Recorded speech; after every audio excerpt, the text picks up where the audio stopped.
Барлықтарыңа сәлем, Сарбал арнасының тұрақты көрермендері, Жумонг сериалының шолуын жалғастырамыз. Видеоны соңына дейін көріп, бізбен бірге қызықтаңыздар.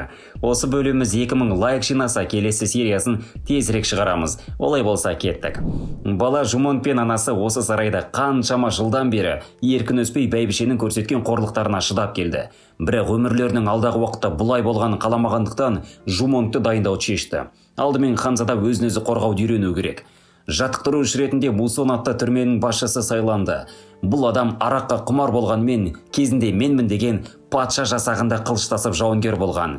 Бірақ Жумонгтың жаттықтыруда бұл өзін алқаш сияқты ұстап, оны бір ай бойы тауға шығартып, қайта түсіртіп, өз болса арақ ішіп жатқан екен. Кейін итермесең жүрмейтін бұған келіп, шағымданған Жумонгтың айқайынан соң өзі жұмыс жасайтын түрмеге апарып білген үйрете бастайды. Бұл уақытта Пуйо сарайында жаңа өткір қылыш жасап ойлап табылған болатын. Бас ұста Мопальмоның қылышын ел жұрттың алдында сынақтан өткізбекші. Барлығы жиналып сынап көру үшін Тесо Жумонгпен бірге шығуға рұқсат сұрап, екі ханзаданың арасында жекпе-жек орын алды. Бұлардың ойында Жумонг қылыш ұстау білмейтін бала болып қалыптасқандықтан Тесо жеңетін. Бірақ біздің балада осал емес екен. Тесоға жақсы қарсылық көрсетіп, өзі де анда-санда шабуылдап тұрды. Ақыры соңында Жумонгтың қолындағы хан елінің қылышы Тесоның қылышын сындырып жекпе-жек аяқталды. Ал патша үміт артқан қылыш нәтиже бермейді. Осыдан соң анасына мақтау естіген Жумонг біраз мәз болып қалды. Йонтабаль атты саудагер естерінде болар. Оның қызы қоласындағы адамдармен ұзақ сапардан оралып, әдеттегіше табыстан 2 есе көп ақша табады. Алайда жұмысшыларды 10 күн бойы тоқтаусыз жүргізіп, оларды бір ит азапқа салады. Йонтабаль мырза мен Сайон екеуі орман ішіндегі Пуйо сарайының көріпкелін көріп, онымен жақынырақ байланысып араласып алғысы келді. Йонтабаль жолай онымен кезігіп, алдағы өмір жайлы біліп беруін сұрайды. Ал көріпкел жауабын сарайға келсең ғана айтамын дейді. Гымуаның бірінші әйелі Юхуаны өзіне шақырады. Екеуі отырған бөлмеге кірген әңгімеші адам оларға Хэмосу батыр мен Юхуаның хикаясын айтып береді. Негізінен бұл бәйбішенің Юхуаны сындыру үшін ойлап тапқан айласының бірі еді. Кейін өзі шақырған адамны өзі айқайлап Юхуаның алдында өтірік ақталады.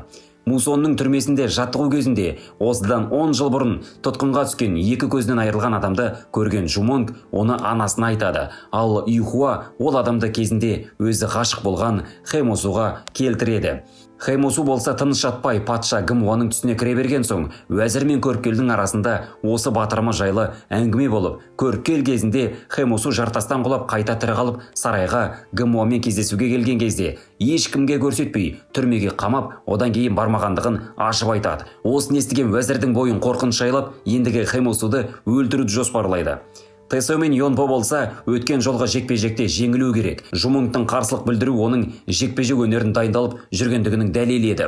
Сондықтан оның артынан адам салып Жумонгты аңдытып қойды. Сарайдан шығып жаттығуға барар жолда Жумонг та мұны сезіп, ол адамды адастырып кетеді.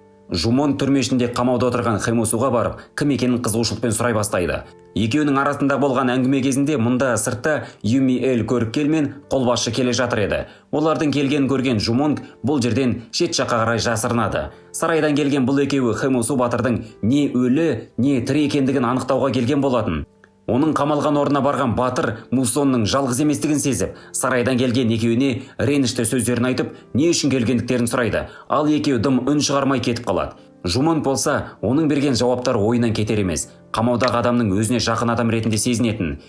Тесо Жумонгта кеткен ақысын алу үшін оны өзімен бірге жекпе-жекке шақырады. Әрине екеуінің айқасында Жумонг көзінің білген жасап қарсылық көрсеткенмен, Тесоның қылышы сапалы әрі өзіне арнап жасалған болатын. Сондықтан Жумонгтың қылышын шауып түсіреді. Кейін Жумонгқа қанша дайындалсаң да түк шықпайды деп баланың жігерін сүріп тастайды. Ал оның сөздеріне басын қатырмаған Жумонг болса, ұста Мопальмоға барып, жеке қылыш жасап беруін өтінеді. Бұл ісі сарай ережелеріне қайшы келетін, бірақ арақ парағын алып беріп көндіреді, және де Жумонг түнделетіп ұстаның айтқан бойынша өткір қылышта жасап жүрген болатын. Хан елінің Хэнто сарайына жаңа басшы сайланып, ол адам бірінші осы Пуйоға келе жатты.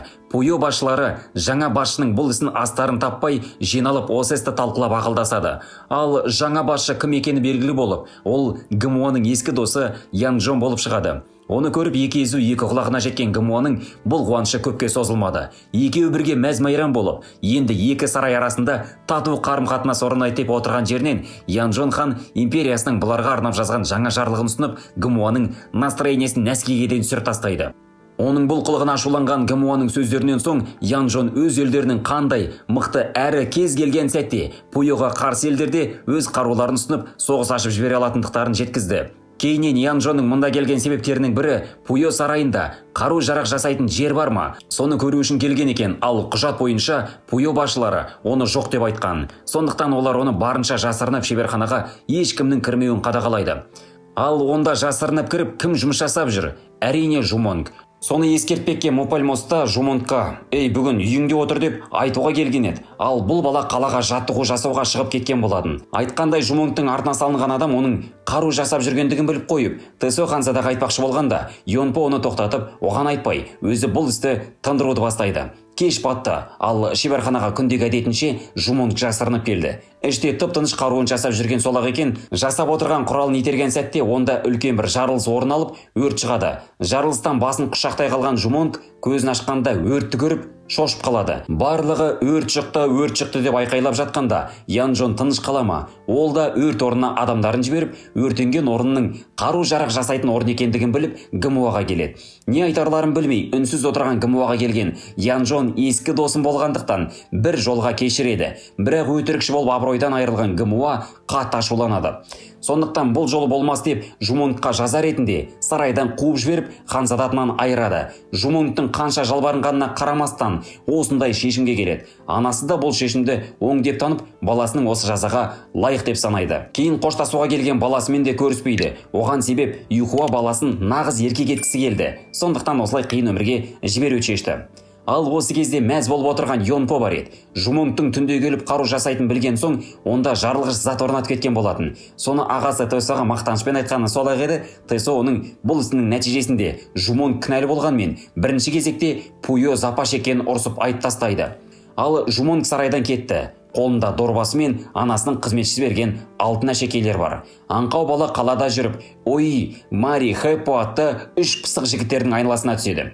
Мари мен Хэппоның жасалған төбелесіне қарап тұрып, кейін Жумонг оларды қуып жетіп, жұмысқа алуын өтінеді. Бірақ соны оған сенбейтіндігін айтып кері қайтарады. Ал сарайда Тэсоның жақтастары оны хандыққа мұрагер етуге ұмтылуда. Йонпо болса, тірі жүрген Жумонгты өлтірмейінше тынышталмауда. Оны топырлаған адаммен қалада ұстап өлтірмекке ұмтылды. Жалғыз өзі 4-5 адамға қарсы шыққан Жумонг күшінен жараланып жерге құлайды. Енді өлгелі жатқанда белгісіз жауынгер пайда болып, Жумонгтың жауларын өлтіріп қайтарады. Олар шайқасып жатқанда Жумонг орнынан тұрып кетіп қалады. Сөйтсе бұл құтқарған жауынгер хан өзі Жумонгқа қарайлап жүр деп жіберген екен. Айтпақшы, Жумонг балақай жараланып, тал түбінде көзін жұмып жатыр екен. Оны осылай жатқан көрген әлгі бұны тонаған үш ұры дейміз бе, әйтеуір солар Жумонгты арқалап, Дочидің қызметкері әрі кезіндегі Жумонгтың сарай ішіндегі ғашығы Пуйонға апарады. Пуйон кезінде сарайда емшілікті үйренген болатын. Кейіннен Жумонгпен ұсталып қалай қуылғанын өздеріңде миларыңды қозғасаңдар енді білесіңдер. Хэмосу орналасқан түрмеде Мусон өз қызметкерлерінің Хэмосу мен Юхуаның хикаясын айтуда. Айту барысында Юхуаның аяғы ауыр екендігін естіген. Хэмосудың өмірге деген талпынысы әлгі Мұрат Әбділденкіндей болып кетеді ғой. Ал Йонтабаль сарайға Сосаномен бірге келуде. Патша ГМОмен болған кездесуінде екеуінің әңгімесі жарасып, келісімге келеді. Йонтабаль Пуйода емін-еркін саудамен айналысуға рұқсат алады. Әкесі ханмен кездесіп отырғанда сарайды аралауды шешкен Сосоно Тэсоның жаттығуына келіп, онымен ыңғайсыз жағдайда танысады. Екеуі төбелесіп кетіп, Сосоно осал еместігін көрсетеді. Кейін бұл екеуін сарай қызметкерлері тоқтатып, бірін-бірінен кешірім сұратқызады. Тэсо Сосоноға ғашық болып қалады. Ал жараланған Жумонг есін жиып жазылды. Қалада болса, Жумонгқа Йонпо іздеу салып жүр.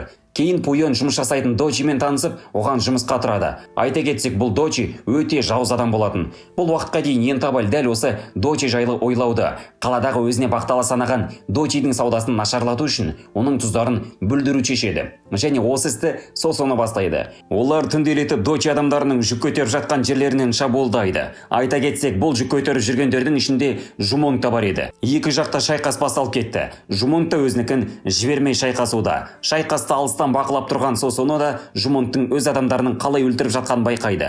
Дочи болса осы арада өлерге айналып шайқаста жерге құлайды. Бірақ осы сәтте құр жібермей Жумонг өз бастығын құтқарып қалады. Осы ісі үшін бастығына мақтау сөз естіп сеніміне кіреді. Солай Дочи адамдары шайқастан кетіп қалады. Сосоно болса өзінің Жумонгты көрген ойлайды. Ханнан кешегі істі жасаған Юнтабаль адамдар екен Дочиға жеткізеді. Ал ол кек алу үшін оның қызы Сосонон ұрлауды шешіп, әлгі үшеуін осы іске жұмсап көп ақша береді. Үшеуі жаман іске барғысы келмесе де, осы ақшаны алған соң мұндай тірлікпен айналыспаймыз деп, өздерін жұбатып Юнтабаль жеріне барады.